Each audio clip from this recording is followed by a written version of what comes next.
आज के इस वीडियो लेक्चर में अपन पढ़ेंगे Euler's theorem and partial differentiations for homogeneous functions के इंपॉर्टेंट क्वेश्चंस। इसमें मैंने क्वेश्चंस लिख रखा है आपके लिए कि इफ x की पावर x, y की पावर y, z की power z equal to c, then so that del square z del x del y equal to minus x log e x inverse when x equal to y equal to z। ये question बहुत important question है, कई बार Holkar college Indore में आ चुका है, डीएवीबी university में आ चुका है, विक्रम यूनिवर्सिटी, जिवाजी यूनिवर्सिटी सब में आ चुका है। इस क्वेश्चंस को आप अच्छे से समझिएगा, बहुत सरल है, बहुत इंपॉर्टेंट क्वेश्चंस है। तो सबसे पहली चीज आपके पास यहाँ पे आप सबसे पहले सॉल्यूशंस लिखेंगे और सॉल्यूशंस में आपके पास यहाँ पे आप लिखेंगे गिवन दैट। तो आपके पास यहाँ पे क्या गिवन है तो आप लिखेंगे यहाँ पे गिवन दैट में आपको दिया है x की पावर x, y की पावर y, z की पावर z, y की पावर y, z की पावर z इक्वल टू में c गिवन है। और ये जो अपन को प्रूव करना है ये मैं लिख नहीं रहा हूँ, ऊपर ऐसे कैसा लिखा है। दूसरी कंडीशंस जब आपको ये प्रूव करना है तो ये कंडीशंस मस्ट कंपलसरी है, गिवन होना चाहिए, अदरवाइज कभी कभी क्वेश्चंस में कंडीशन नहीं दी होती है, प्रूव करने को होता है, तो आप इसको अपने मन से भी यूज कर लेंगे सब। तो देखिए सबसे पहली चीज आप 12th क्लास से पढ़ते आ रहे हैं, 12th से आपने पढ़ा हुआ है कि जब भी फंक्शन की पावर फंक्शंस होती है तो अपन लॉग लेते हैं। तो यहाँ पे आपके पास x की पावर x, y की पावर y, z की power z equal to c है। तो आप यहाँ पे क्या करेंगे, सबसे पहले लिखेंगे taking log both side, taking log both side. आप दोनों साइड यहाँ पे लॉग लेंगे, टेकिंग लॉग बोथ साइड। जब इसमें दोनों साइड लॉग लेंगे तो ये हो जाएगा आपके पास लॉग x की पावर x, y की पावर y, z की पावर z इक्वल टू में लॉग c हो जाएगा। अब अपन यहाँ पे फॉर्मूला पढ़ा है लॉग m की power log m into n का। तो आपने ये फॉर्मूला पढ़ा है, आप बहुत पहले से क्लास 10 12 से पढ़ते आ रहे हैं। तो ये क्या हो जाता है आपके पास log m plus log n होता है। तो यहाँ पर भी अपने पास इसके अंदर ये सभी चीज़ क्या हो जाएगी, log x की पावर x प्लस का log y की power y plus log z की पावर z इक्वल टू में log c होता है। अब इसमें एक और फार्मूला लग रहा है यहाँ पे x की m की पावर n, तो मैं यहाँ पे फार्मूला लिख देता हूँ log m की पावर n इक्वल टू में n log m होता है।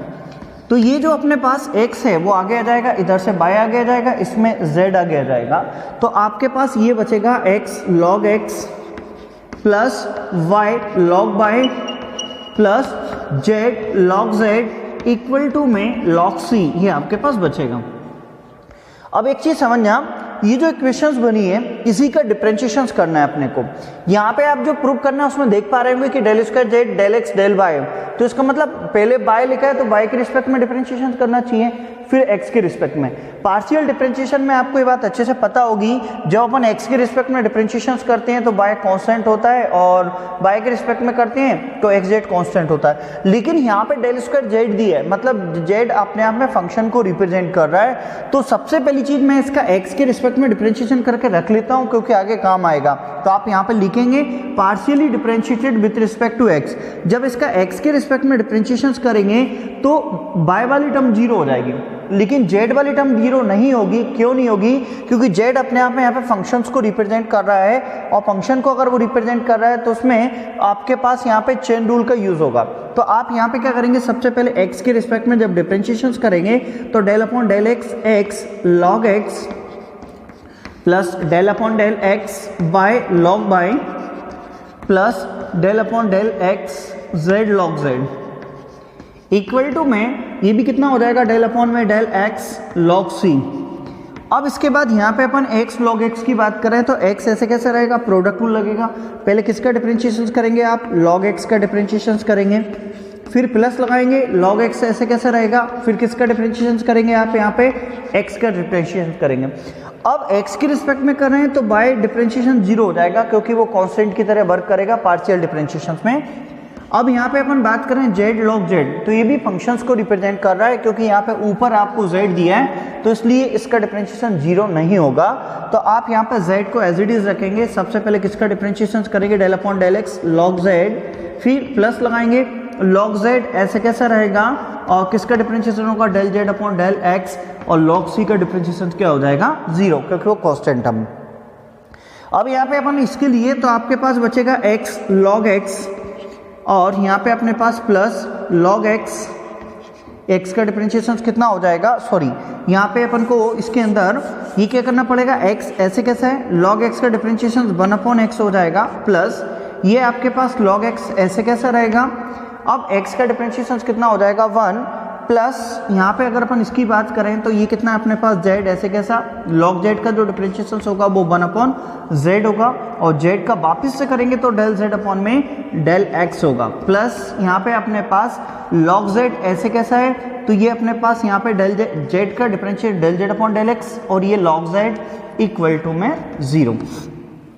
अब ये x x कैंसिल हो जाएगा और इधर z से z भी क्या हो जाएगा, कैंसिल हो जाएगा, तो आपके पास जो टर्म बचेगी वो 1 प्लस log x बचेगा, और प्लस का यहाँ पे आपके पास del z upon del x common हो जाएगा, तो यहाँ से del z अपॉन में del x कॉमन ले लिया तो बचेगा 1 plus log z equal to में 0। ये वाली टर्म को उधर ले जाएंगे अपन, del z upon del x की वैल्यू निकालेंगे, उसका एंडिंग में यूज होगा, तो इस वाली टर्म को उधर ले जाएंगे तो आपके पास बचेगा del z अपॉन में del x इक्वल टू में ये बचेगा -1 प्लस log x अपॉन में ये चीज आ जाएगी 1 प्लस log z। इसको ब्रैकेट लगा के रख लेंगे क्योंकि इसका काम पड़ेगा, अब इसकी जरूरत पड़ेगी। तो आप पहले इस क्वेश्चन को एक बार समझे कि आपके पास क्वेश्चन दिए x की पावर x, y की पावर y, z की पावर z इक्वल टू में c। आपको प्रूव करना है यहाँ पे del square z del x del y equal to -x log x की होल इनवर्स किस कंडीशन में x equal to y equal to z होना चाहिए।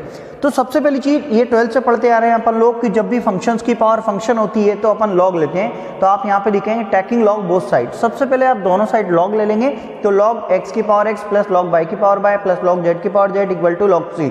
x आगे आ जाएगा तो x लॉग x हो जाएगा, y log y plus z log z equal to log c। जब डिफरेंशिएशन करेंगे अपन तो पहले x के रिस्पेक्ट में डिफरेंशिएशन करेंगे तो x का होगा और z का होगा, बाय 0 होगा। क्यों? क्योंकि z यहाँ पे फंक्शंस को रिप्रेजेंट कर रहा है, तो अपन ने डिफरेंशिएशन करके इसकी वैल्यू निकाल के del z upon del x निकाली। अब इस इक्वेशंस का अपन अगेन किसके रिस्पेक्ट में डिफरेंशिएशन करेंगे, y के रिस्पेक्ट में डिफरेंशिएशन करेंगे, फिर जो उसका आंसर आएगा उसका, अभी अपन ने z का x के रिस्पेक्ट में डिफरेंशिएशन कर लिया है। अब अगेन अपन यहाँ से क्या करेंगे, इसके अंदर से मैं थोड़ा सा बाउंड्री लाइन बना लेता हूँ क्योंकि मेरे को स्पेस की जरूरत पड़ेगी। अब ये जो इक्वेशंस है, मतलब यहाँ पे आप चाहें तो इसको इक्वेशन नंबर फर्स्ट नेम दे देंगे, equation number first x log x plus y log y plus z log z equal to में log c। इसको अपन क्या करते हैं, इसका अगेन डिफरेंशिएशन करेंगे, तो आप यहाँ पे चाहें तो इसमें लिख सकते हैं। पहले मैं यहाँ से थोड़ा सा क्वेश्चंस को रब कर देता हूँ क्योंकि मेरे को क्वेश्चंस की स्पेस की जरूरत पड़ेगी, तो यहाँ से अपन इसके अंदर अगेन लिख देंगे। क्या लिखेंगे इसमें अपन, यहाँ पे लिखेंगे again partially differentiated equation first with respect to में y। तो इक्वेशन फर्स्ट को मैं एक बार और लिख लेता हूँ। इक्वेशन फर्स्ट कितनी है, x log x प्लस का y log y एक plus z log z equal to में log c। इसका अपन किसके रिस्पेक्ट में डिफरेंशिएशन करेंगे, y के रिस्पेक्ट में। जब इसका अपन y के रिस्पेक्ट में डिफरेंशिएशन करेंगे तो x वाली टर्म क्या होगी, कांस्टेंट है, तो उसका डिफरेंशिएशन 0 होगा, तो आप यहाँ पे मैं डायरेक्टली लिख देता हूँ उसका डिफरेंशिएशन 0 होगा। y log y में प्रोडक्ट रूल लगेगा, y एज इट इज रहेगा, किसका डिफरेंशिएशन करेंगे, d upon d by log y, plus यहाँ पे आपके पास log y का डिफरेंशिएशन हो गया। अब log y ऐसे कैसे रहेगा, अब यहाँ पे आपके पास किसका वापिस से del y upon del y का डिफरेंशिएशन y के रिस्पेक्ट में करेंगे। अब z वाले डिफरेंशिएशन जो है उसमें प्रोडक्ट रूल z ऐसे कैसा डिफरेंशिएशन करेंगे y के रिस्पेक्ट में log z का, प्लस लगाएंगे log z as it is रहेगा आपके पास, अब किसका del z अपॉन में del y, और log c का डिफरेंशिएशन 0 हो जाएगा। अब यहाँ पे अपन ये y ऐसे कैसा है, log y का डिफरेंशिएशन 1 अपॉन y होगा, प्लस यहाँ पर अपने पास log y as it is है, और यहाँ पे del y upon del y के रिस्पेक्ट में y का डिफरेंशिएशन 1 हो जाएगा, ये अपन ने y वाला लिख दिया। प्लस z की बात करें तो z ऐसे कैसा है, log z का जो डिफरेंशिएशन होगा वो 1 अपॉन z होगा, और z का वापस करेंगे तो del z अपॉन में del y होगा, प्लस का इसके अंदर देखें तो कितना होगा आपके पास log z, और z का वापस करेंगे तो del z upon del y equal to में 0 हो जाएगा। ये z से z कैंसिल हो जाएगा, इधर y से y भी क्या हो जाएगा, कैंसिल हो जाएगा। तो आपके पास जो टर्म बचेगी वो y प्लस log y बचेगा, और यहाँ पे आपके पास प्लस यहाँ से del z upon del y common ले लेते हैं, और ये बचेगा 1 plus log z equal to में 0। इसको उधर ले जाएंगे तो ये क्या हो जाएगा आपके पास, ये जो टर्म बचेगी del z अपॉन में del y इक्वल टू में माइनस का 1 प्लस log y अपॉन में 1 प्लस लॉग जेड, ये बचेगा आपके पास। अब इसका अपन को वापस से किसके रिस्पेक्ट में डिफरेंशिएशन करना पड़ेगा, x के रिस्पेक्ट में। क्यों? क्योंकि जो अपन को प्रूव करना है उसमें दिख रहा होगा आपको पहले y के रिस्पेक्ट में, फिर उसी का किसके रिस्पेक्ट में, x के रिस्पेक्ट में। तो आप यहाँ पे लिखेंगे again partially differentiated with respect to x। अब x के रिस्पेक्ट में जब डिफरेंशिएशन करेंगे तो ये डेल स्क्वायर जेड अपॉन में डेल x डेल y हो जाएगा।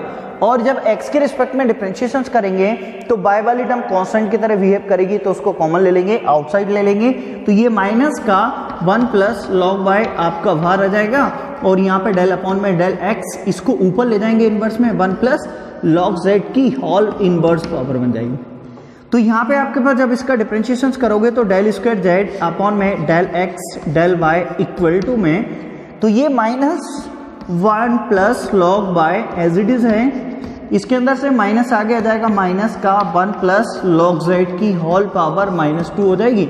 और इसके डिफरेंशिएशन का मल्टीप्लाई करेंगे, डेल अपॉन डेल x किसका, 1 प्लस लॉग z का। तो ये क्या हो जाएगा आपके पास, यहाँ पे ये माइनस माइनस का मल्टीप्लाई होकर प्लस हो जाएगा, और इसकी पावर -2 है, उसको नीचे लाके प्लस में कन्वर्ट कर देंगे। तो ये आपके पास 1 प्लस लॉग y अपॉन में कितना हो जाएगा, 1 प्लस लॉग z की होल पावर 2 हो जाएगी। यहाँ पे आपके पास 1 का डिफरेंशिएशन 0 हो जाएगा। लॉग z का जब डिफरेंशिएशन करेंगे तो आपके पास 1 अपॉन z बचेगा, और z का वापिस करेंगे तो डेल z अपॉन में डेल x आएगा। अब यहाँ पे देखें एक चीज समझना, ये तो अपन ने कर लिया, तो ये del z upon del x जो आ रहा है इसकी वैल्यू आपको यहाँ से सब्स्टिट्यूट करना पड़ेगी। ये अपन ने पहले फाइंड इसलिए कर लिया था क्योंकि इसकी वहाँ पे जरूरत पड़ेगी। तो अब इसको अपन यहाँ पे पुट कर देंगे। आप चाहें तो इसको इक्वेशन नंबर सेकंड नेम दे दें, और आप यहाँ पे बोल सकते हैं अकॉर्डिंग टू इक्वेशन सेकंड, ये बोल सकते हैं from equation second del z upon del x put the value of del z upon del x। आप जैसे भी अपने वर्ड में इसको लिख सकते हैं। अब जैसे ही आप इसको रखेंगे तो यहाँ पे आपके पास ये ऐसे कैसा लिखा है, 1 प्लस का लॉग y, और अपॉन में कितना है आपके पास यहाँ पे 1 प्लस लॉग z का होल स्क्वायर, और ये 1 अपॉन z ऐसे कैसा।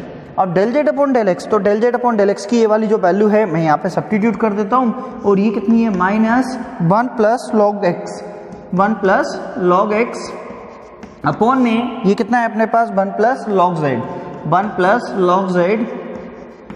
इसके बाद यहाँ पे आपको अब क्वेश्चंस में कंडीशंस दी थी। जब शुरू में क्वेश्चन में कंडीशन थी कि x, y, z, मतलब x equal to y equal to z आपको गिवन है, तो अपन को ऐसा लिखना पड़ेगा, hence x equal to y equal to z।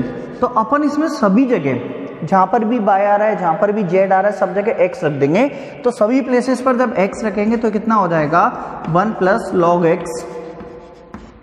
ये भी अपने पास नीचे कितना हो जाएगा, 1 प्लस लॉग x का होल स्क्वायर इन अपॉन में 1 अपॉन x, ये हो जाएगा माइनस 1 प्लस लॉग x, और ये भी कितना हो जाएगा आपके पास, 1 प्लस लॉग x। तो ये 1 प्लस लॉग x से 1 प्लस लॉग x कैंसिल हो जाएगा, इधर भी 1 प्लस लॉग x से 1 प्लस लॉग x एक बार कैंसिल हो जाएगा। तो ये जो टर्म बचेगी आपके पास माइनस का 1 अपॉन में x, और ये बचेगा 1 प्लस लॉग x, ये बचेगा। अब यहाँ से अपन को प्रूफ जो करना था, प्रूफ में x log ex का होल इनवर्स प्रूफ करना था। तो यहाँ पे अपने पास ये जो 1 है, 1 को अपन ऐसा लिख सकते हैं कि यहाँ पे आपके पास जो 1 है उसको माइनस 1 अपॉन में x, आप यहाँ पे log e की पावर e लिख सकते हो, उसको log e लिख सकते हो, या सिंपल log x। अब यहाँ पे log का एक फार्मूला लग गया है जो अपन ने यहाँ पे लिखा है, log m इंटू n होता है तो log m प्लस n होता है, इसका रिवर्स भी तो लग जाता है, इसको log m इंटू n, तो ये log m plus log n होता है, तो इसका रिवर्स भी आपके पास लग जाएगा। तो इस स्टेप को मैं इधर लिख रहा हूँ, तो यहाँ पे आपके पास माइनस का 1 अपॉन x, ये बचेगा आपके पास log ex, इसको पूरे को ऊपर ले जाएंगे तो ये बचेगा माइनस का x log ex की होल पावर -1। तो ये अपना आंसर आ गया।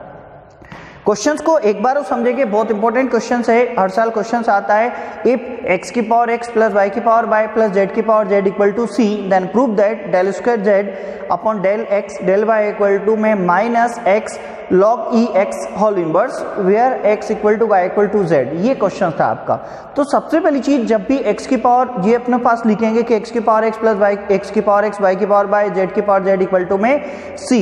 तो ये अपन 12 से पढ़ते आ रहे हैं कि जब भी फंक्शन की पावर फंक्शन होती है तो लॉग लेते हैं। तो सबसे पहले दोनों साइड लॉग ले लेंगे, फिर लॉग जैसे ही लेंगे तो लॉग के अंदर आप क्वेश्चन देखते चले, आपने लिख लिया होगा log x की power x plus log y की power y plus log z की पावर z इक्वल टू में log c आपको मिल जाएगा। फिर log m की पावर n से x आगे आ जाएगा, x log x हो जाएगा, y log y हो जाएगा, plus z log z equal to log c हो जाएगा। फिर अपन इसका क्या करेंगे, पहले x के रिस्पेक्ट में डिफरेंशिएशन करके रख लेंगे। जब इसका आप x के रिस्पेक्ट में डिफरेंशिएशन करोगे तो y वाली टर्म कांस्टेंट की तरह बिहेव करेगी, इसलिए वो 0 हो जाएगी। z कांस्टेंट की तरह बिहेव क्यों नहीं करेगा, क्योंकि अपन को प्रूव करना था कि del square z del x upon del y, मतलब z अपने आप में फंक्शन को रिप्रेजेंट कर रहा है, इसलिए वो कांस्टेंट की तरह बिहेव नहीं करेगा। तो अपन ने पहले x के रिस्पेक्ट में डिफरेंशिएशन कर लिया, del x upon del z की वैल्यू निकाल के रख ली, ये अपन को बाद में काम आएगी। फिर जो अपन ने x log x plus y log y plus z log z equal to log c को वापस से लिख लिया, फिर उसका अपन ने y के रिस्पेक्ट में डिफरेंशिएशन करेंगे। अब ये कैसे पता चलेगा कि y के रिस्पेक्ट में डिफरेंशिएशन करना है, तो जो एंडिंग में प्रूव करने को दिया है उससे अपन पता चल जाएगा कि y के रिस्पेक्ट में। तो y के रिस्पेक्ट में जब डिफरेंशिएशन करेंगे तो यहाँ पे x वाली टर्म कांस्टेंट की तरह बिहेव करेगी और y और z वाली टर्म क्या होगी, उसका डिफरेंशिएशन करना पड़ेगा। तो x का डिफरेंशिएशन 0, y log y का डिफरेंशिएशन y और log y का 1 अपॉन y और log y ऐसे कैसा प्लस लगाएंगे, ऐसे ही अपन डिफरेंशिएशन करके del z upon del y की वैल्यू निकाली। अब del z upon del y की जब वैल्यू आ गई, फिर उसका x के रिस्पेक्ट में डिफरेंशिएशन करेंगे तो -1 प्लस log y बाहर कॉमन आ जाएगा, सिर्फ कितना बचेगा 1 प्लस log z बचेगा। 1 प्लस log z को ऊपर ले जाएंगे तो उसकी होल इनवर्स हो जाएगा, उसको डिफरेंशिएशन कर देंगे। फिर del z upon del x की वैल्यू रख देंगे। फिर सभी प्लेसेस पर x equal to y equal to z दिया है, इसलिए सभी प्लेसेस पर आप x रख दोगे, कैंसिल होकर बचेगा। बस एक कंसेप्ट नीचे याद रखना कि log e को 1 लिख सकते हैं, तो log m प्लस n होता है तो log e x हो जाएगा, उसको इनवर्स ले जाएंगे तो ये कितना हो जाएगा, माइनस का x log e x का होल इनवर्स, ये आपका आंसर आ जाएगा। तो ये मोस्ट इंपोर्टेंट क्वेश्चन है, partial differentiation and Euler's theorem for homogeneous functions का, ये बहुत इंपॉर्टेंट क्वेश्चन है, बीएससी सेकेंड ईयर में काफी आता है। तो आज के